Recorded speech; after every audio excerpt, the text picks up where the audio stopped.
সাইকোলজিতে একটা বিষয় আছে যাকে বলা হয় লার্নড হেল্পলেসনেস। বারবার ব্যর্থ হওয়ার পর অনেক মানুষ বিশ্বাস করে ফেলে যে চেষ্টা করেও আর কোনো লাভ নেই, এরপর সুযোগ সামনে এলেও সে আর এগোয় না। আর এই বিশ্বাসই তার ভবিষ্যৎ নির্ধারণ করতে শুরু করে।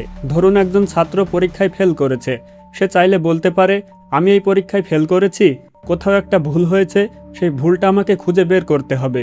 কিন্তু সে যদি বলে আমি একজন ব্যর্থ স্টুডেন্ট, তাহলে সমস্যা শুরু হয়। কারণ আমি ফেল করেছি এটা একটা ঘটনা, কিন্তু আমি ব্যর্থ এটা নিজের সম্পর্কে একটা বিশ্বাস। একইভাবে একজন ব্যবসায়ী লোকসান করলো, সে বলতে পারে এই ব্যবসার পদ্ধতিটা কাজ করেনি, কিন্তু সে বলল আমি কোনোদিনই সফল হতে পারবো না।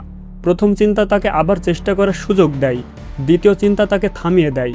তাই একটা কথা সবসময় মনে রাখবেন, আমি ব্যর্থ হয়েছি আর আমি একজন ব্যর্থ মানুষ, এই দুটো কিন্তু এক নয়। এখানে সমস্যা হলো আমরা ব্যর্থতাকে নিজের পরিচয় বানিয়ে ফেললাম, কারণ চেষ্টা করার আগেই তাদের মন ধরে নিয়েছে যে তারা পারবে না।